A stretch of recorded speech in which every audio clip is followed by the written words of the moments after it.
அஸ்ஸலாமு அலைக்கும் வரஹ்மத்துல்லாஹி வபரகாத்துஹு. அல்ஹம்துலில்லாஹ் வஸ்ஸலாத்து வஸ்ஸலாமு அலா ரசூலில்லாஹ் வ அலா ஆலிஹி வ ஸஹ்பிஹி வ மன் வாலாஹ்.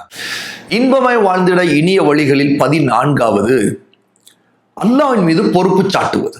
தவக்குல், அல்லாஹ்வின் மீது உண்மையான நம்பிக்கையை வைத்து அவனிடம் காரியங்களை ஒப்படைப்பது. யார் இந்த நிலையில் இருக்கிறாரோ அவருடைய காரியத்தில் அல்லாஹ் பொறுப்பேற்றுக் கொள்கிறான். அல்லாஹ் அவருக்கு போதுமானவனாக ஆகி விடுகிறான். ஏனென்றால் அல்லாஹு தஆலா குர்ஆனிலே சொல்லுகிறான், 65வது அத்தியாயம் சூரா அத்-தலாக் 3வது ஆயா, வமை யதவக்கல் அலல்லாஹி ஃபஹுவ ஹஸ்புஹ். யார் அல்லாஹ்வின் மீது பொறுப்பு சாட்டி அவனையே முழுமையாக நம்பிக்கை வைத்து சார்ந்திருக்கிறாரோ அவருக்கு அவனே போதுமானவன். ஆக அல்லாஹ் யாருக்கு போதுமானவனாக ஆகிவிட்டானோ அவருடைய வாழ்க்கை நிச்சயமா சந்தோஷமாகத்தான் இருக்கும். இன்பத்திற்கான வழிகளில் இது ஒன்று. ஆக இந்த வழியின்படி ஒருத்தர் தன்னுடைய காரியங்களை நிர்வகிக்கும் போது, அதை செய்யும் போது அவருடைய முடிவை அல்லாஹ்விடம் விட்டுவிட வேண்டும். அல்லாஹ் போதுமானவன். அதனுடைய முடிவு எப்படி இருந்தாலும் சரி அல்லாஹ் போதுமானவன் என்ற நிலைதான் இருக்கு. அதாவது அவர் காரியத்தை செய்து கொண்டிருக்கும் போது இன்னும் முடிவு தெரியாத நிலையில் இருந்தாலும் தவக்குல் அல்லாஹ்வின் மீது வைத்துக்கொண்டு அவனை சார்ந்திருந்துதான் அதை செய்ய வேண்டும்.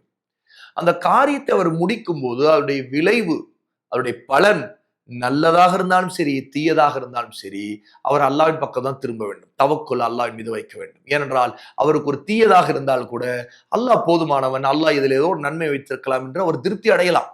ஆக இந்த தவக்குல் என்பது மிகப்பெரிய கேடயம். அதாவது ஒரு போரிலே ஒருவன் எதிரியின் வாளில் தான் வெட்டப்படக்கூடாது என்பதற்கு கேடயத்தை வைத்துக் கொள்வது போல இந்த உலக காரியங்களில் அதை எதிர்கொள்ளும் போதெல்லாம் தவக்குல் என்கிற கேடயத்தோடு அல்லாஹ் போதுமானவன் என்கிற ஒரு பாதுகாப்பு உணர்வோடு அவர் அங்கு இருக்க வேண்டும். அப்போதுதான் காரியங்களை அல்லாஹ்வின் மீது பொறுப்பு சாட்டியவர் அதை செய்து கொண்டிருக்கும் போது அல்லாஹ்வின் உதவியையும் அவர் பெற முடியும். அந்த உதவியால் அவர் அல்லாஹ்விடம் சந்தோஷத்தையும் மகிழ்ச்சியும் அனுபவிக்க முடியும். அவருடைய உள்ளத்தில் பயமோ அல்லது கோழைத்தனமோ வரவே வராது. அவருக்கு ஒரு இழப்பு ஏற்பட்டால் கூட அந்த இழப்பை நினைத்து அவர் நொறுங்கி விட மாட்டார், உட்கார்ந்து விட மாட்டார். அவர் எப்போதும் போல சுறுசுறுப்பாக அவர் செயல்படுவார். அடுத்த கட்டத்திற்கு, அடுத்த வேலைக்கு அவர் போய்கொண்டே இருப்பார். ஏனென்றால் அவர் அல்லாஹ்வை சார்ந்திருக்கிறவர். இந்த தன்மையை ஒரு முஸ்லிமுடைய வாழ்க்கையில் உருவாக்குவது ஒவ்வொரு முஸ்லிம் மீது கடமையாக இருக்கிறது.